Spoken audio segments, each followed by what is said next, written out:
నువ్వు ఒంటరిగా వెళ్తున్నావేమో అని ఇప్పటి వరకు నాకు చాలా భయం వేసింది ఉదయ్. ఇప్పుడు ఈ దైవ సర్పం నీకు తోడుగా వస్తుందని తెలిసి నాకు చాలా ధైర్యంగా ఉంది. నువ్వు సన్యాసంలో కలిసిపోయినా ఆ సువర్ణ నిన్ను వదిలేట్టుగా లేదు. చెప్పండి, నేనే రామకృష్ణని మాట్లాడుతున్నాను.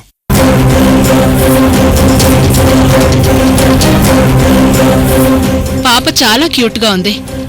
వచ్చినప్పటి నుంచి చూస్తున్నాను, పాప నన్నే చూస్తోంది.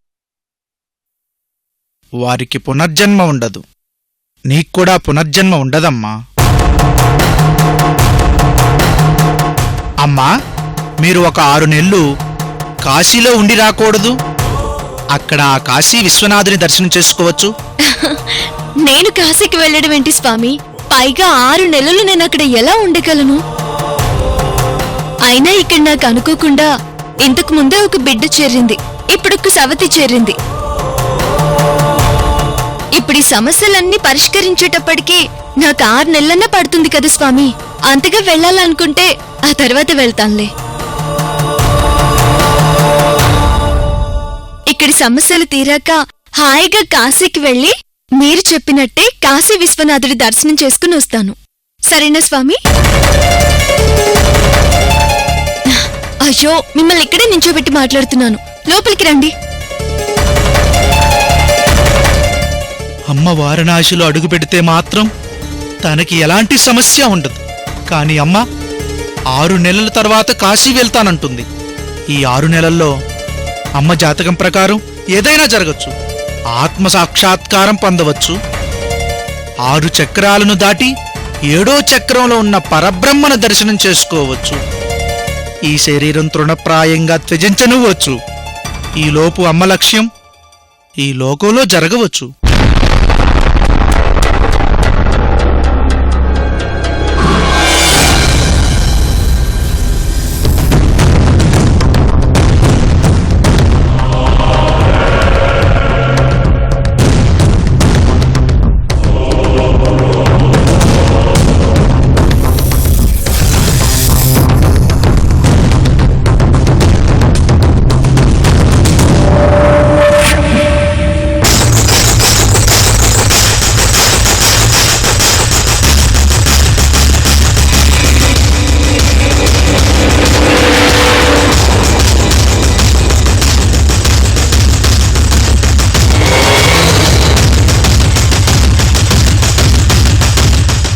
ఈ మ్యాప్ను బట్టి చూస్తే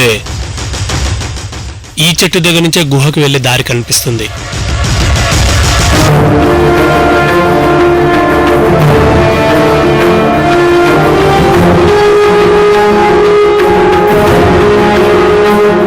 ఎటు వెళ్ళాలో అర్థం కావట్లేదు.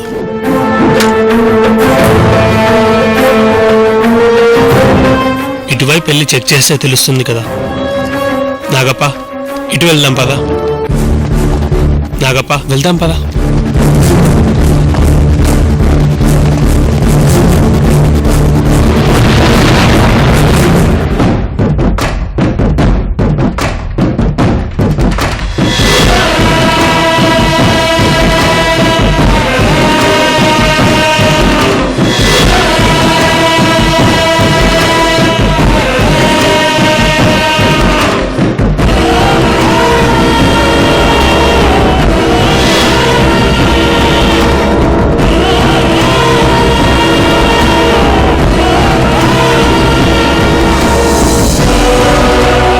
ఇదేంటి, ఈ చెట్టును ఇంతకుముందే అక్కడ చూశాను కదా.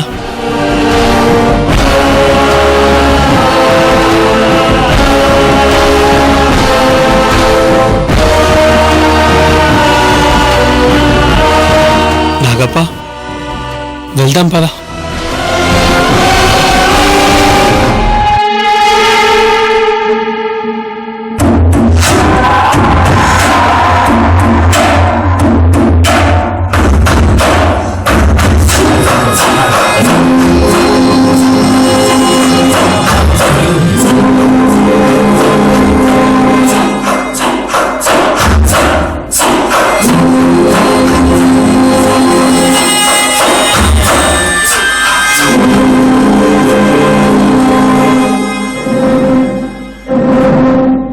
ఇదేంటి చెట్టు మళ్ళీ ఇక్కడుంది?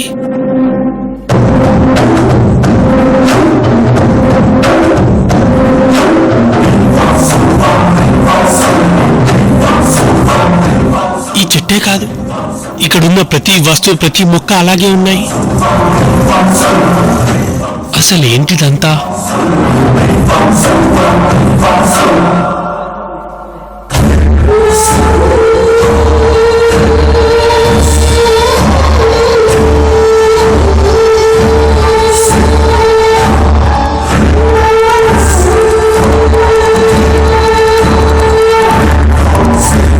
ఇదేంటి, ఈ కంపాస్ అబ్నార్మల్ గా పనిచేస్తుంది.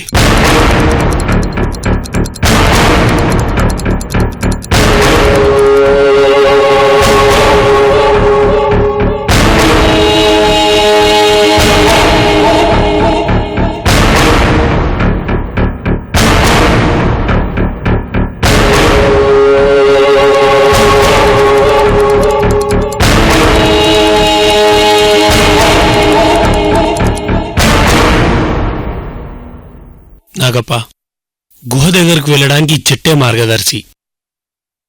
కాకపోతే ఏ దిక్కుకు వెళ్ళాలో అర్థం కావట్లేదు.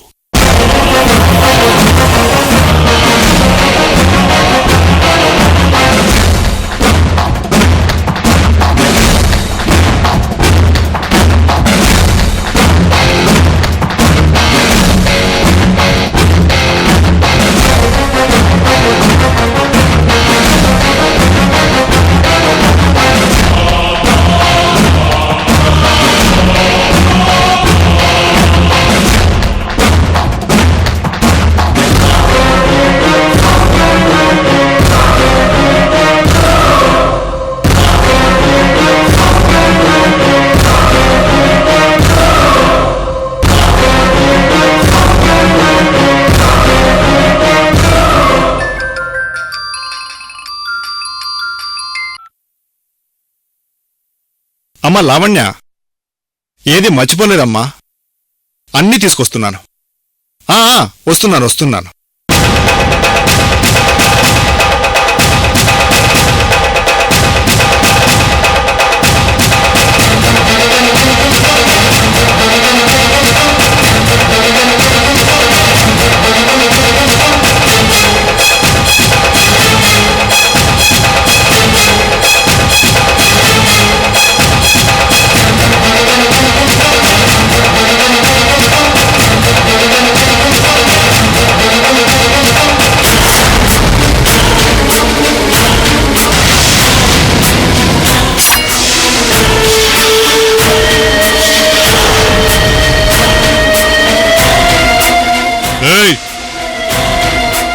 మర్యాదగా డబ్బుతి. ఎవరు డబ్బుతి?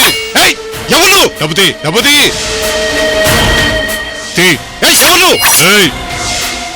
తీరా.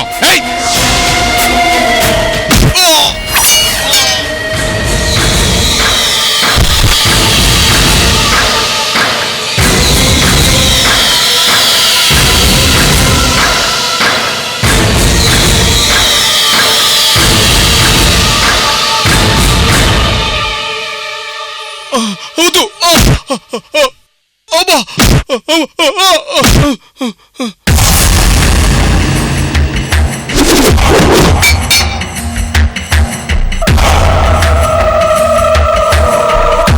యదవా పారిపోయాడు. మీరు రామకృష్ణ కదూ? అవును ఇంద్రాణి గారు. మీరేనా? బావున్నారా? బాగున్నానండి. మీకేం కాలేదు కదా? ఏం కాలేదండి. మనుషులెవరూ తిరిగే చోటు కాకపోవడంతో బెదిరించి డబ్బులు వసూలు చేయాలని చూశాడు. అవునండి, సమయానికి మీరు రాకపోయింటే వాడు నన్ను ఏదో ఒకటి చేసేవాడు. సరే పదండి, నేను మిమ్మల్ని డ్రాప్ చేస్తాను.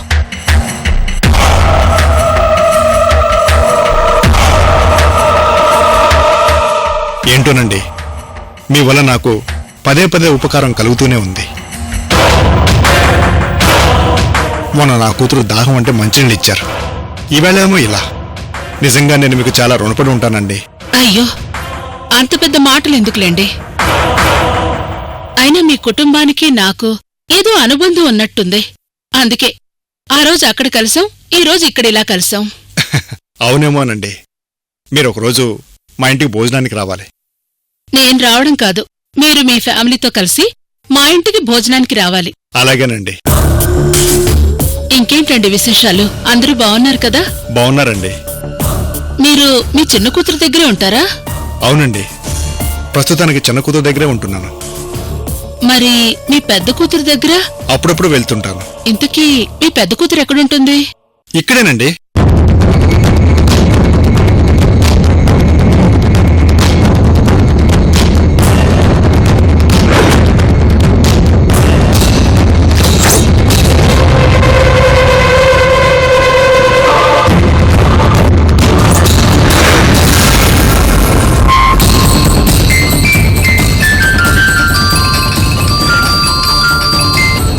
మీ ఫ్యామిలీలో అందరినీ చూశాను గాని మీ పెద్ద కూతుర్ని మాత్రం చూడలేదండి.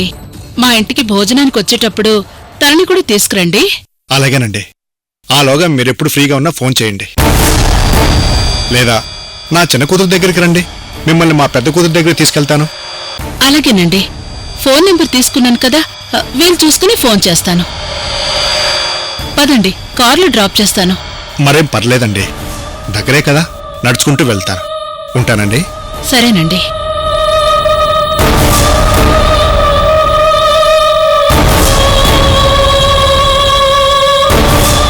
అమూల్య,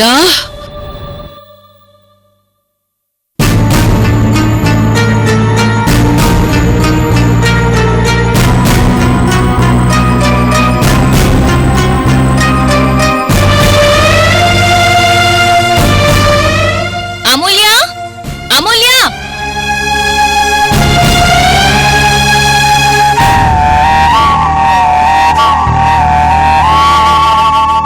అమూల్య, వస్తున్నాను సువర్ణ గారు.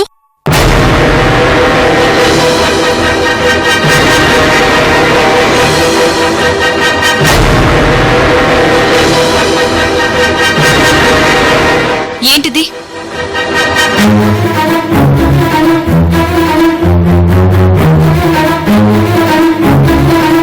ఇక నుండి ఈ గది నాది. ఈ గదిలో ఉండాల్సింది మీ జంట ఫోటో కాదు, మా జంట ఫోటో.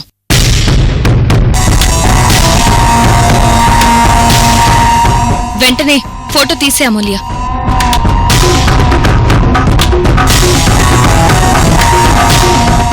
అలాగేనండి. ఫోటో ఒక్కటే కాదు, ఈ గదిలో నీకు సంబంధించి ఏది ఉండకూడదు. అలాగేనండి. అమూల్య నువ్వు ఆగు. ఏయ్, అసలు నువ్వెవరి గదిలోకి రావడానికి? ఏమన్నావు? ఇక నుండి ఈ గది నీదా? ఇందులో అమూల్య వస్తువులేవి ఉండకూడదా? లేదంటే ఏం చేస్తావే? అదేంటి పార్థి గారు, అలా మాట్లాడతారేంటి? ఈవిడెవరు? మీ మొదటి భార్య. అంటే నాకంటే ముందే మీ ఫ్యామిలీ మెంబర్. నేనే మధ్యలో వచ్చిందాన్ని. ఆవిడ చెప్పిన దానిలో తప్పే ఉంది పార్థి గారు. ఆవిడికి ఆ హక్కుంది. మీ ఫ్యామిలీ కట్టిగా సువర్ణ గారిని కాదని నేను ఈ గదిలో ఉండడం కరెక్ట్ కాదండి. మీరే ఉండండి. కనీసం అమూల్య అర్థం చేసుకున్నట్టు కూడా మీరు అర్థం చేసుకోలేకపోయారు.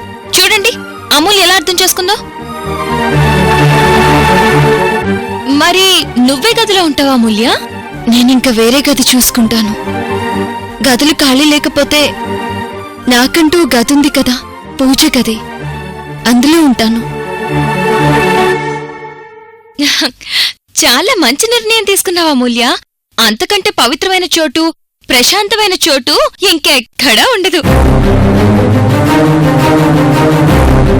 వీల్లేదు. అమూల్య పూజ గదిలో ఉండడం ఏంటి? కావాలంటే ఇద్దరు కలిసి ఇదే గదిలో ఉండండి. అంటే ఏంటి మీ ఉద్దేశం? మేమిద్దరం కలిసిపోయి కాంప్రమైజ్కి వచ్చాక మీరొచ్చి మాతో జాయిన్ అవుతారా? అసలు మీరేం మాట్లాడుతున్నారు పార్థు గారు? అంటే మీరిద్దరూ భార్యాభర్తలే అని ఇండైరెక్ట్ గా ఒప్పుకుంటున్నారు కదా? నేనెక్కడ ఒప్పుకున్నాను? నేను ఒప్పుకోలేదు. ఇప్పుడే కదా మమ్మల్ని ఇద్దరిని సమానం చేసి మాట్లాడారు?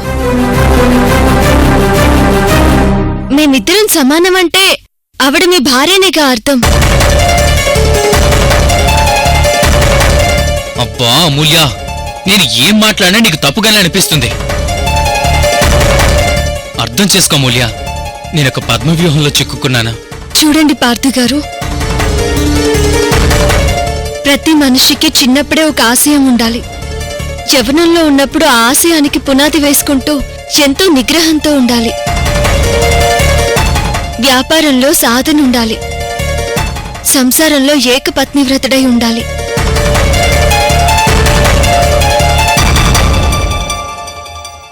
డబ్బుంది కదా అని చిన్నప్పటి నుంచి ఒక ఆశయం లేకుండా పెరిగి వ్యసనాలకు లోనైతే ఇలాంటి పరిస్థితులే ఎదురవుతాయి పార్థు గారు.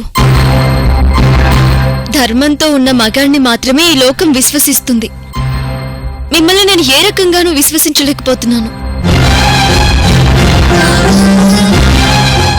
మీరిలాంటి పనులు ఎన్ని చేసినా మీలో కూడా కొన్ని మంచి లక్షణాలున్నాయి.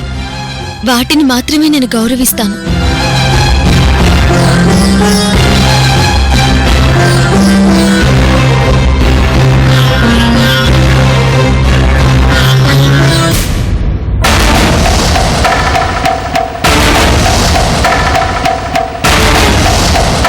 అమూల్య,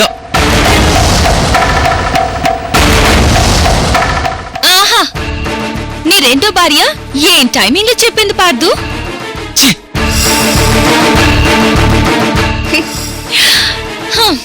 ఇంకా ఈ బెడ్ నాది.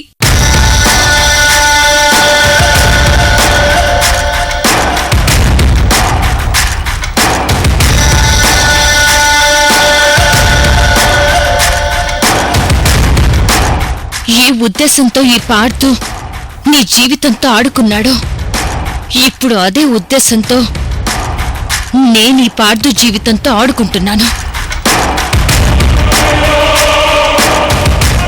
ఆ పార్థు ఇంటికొచ్చాను, నట్టింటికొచ్చాను. ఇప్పుడు ఏకంగా బెడ్రూమ్కే వచ్చాను. ఇప్పుడు పార్థు జీవితం నా చేతుల్లో ఉంది. నీకు జరిగిన అన్యాయానికి రివెంజ్ తీర్చుకునే వరకు నేనిక్కడి నుంచి కదలను.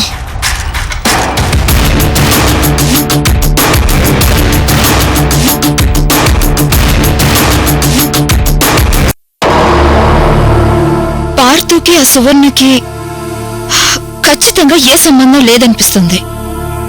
ఒకవేళ అలాంటిది ఏమైనా ఉంటే పార్థు ధైర్యంగా నా ముందే ఒప్పుకునేవాడు కదా.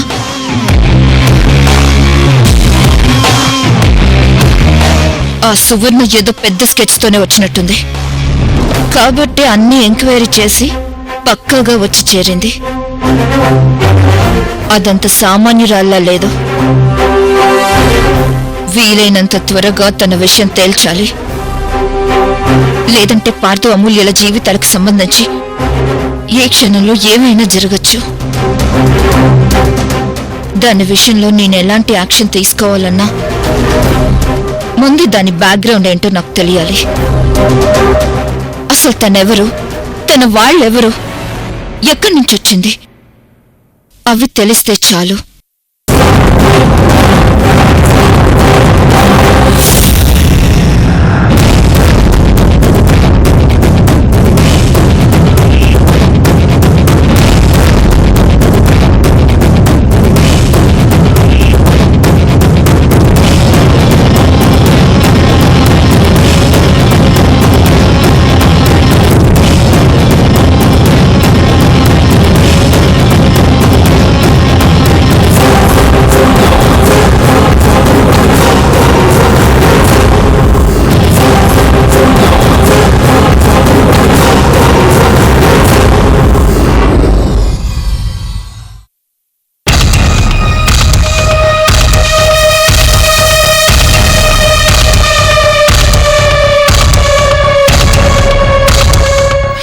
సోషల్ వెబ్సైట్స్ లో దాని గురించి ఏదైనా ఇన్ఫర్మేషన్ దొరుకుతుందనుకుంటే దాని ఫోటోతో ఏ సోషల్ వెబ్సైట్ లో అకౌంట్ లేదేంటి?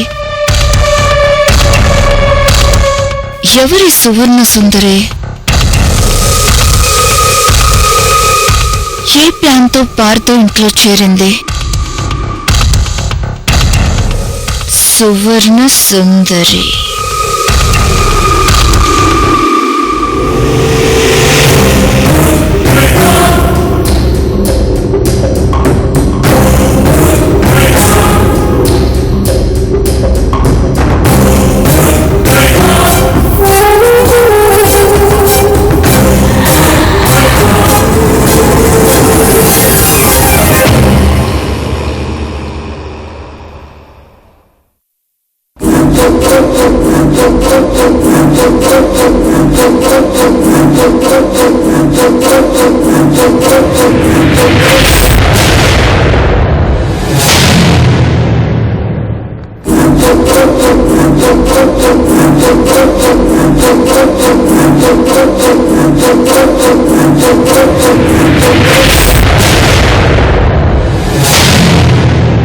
నాగప్ప, చాలా థ్యాంక్స్. ఈరోజు నువ్వు లేకపోతే నేను ఈ గుహ దగ్గరకు వచ్చేవాడినే కాదు.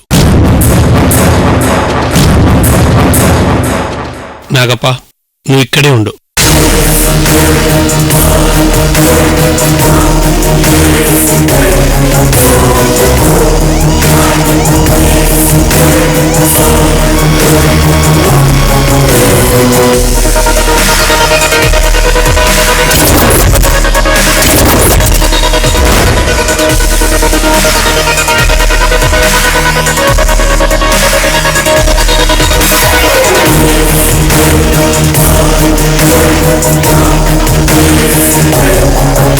నేను వెళ్లాల్సిన గుహ ఇదే.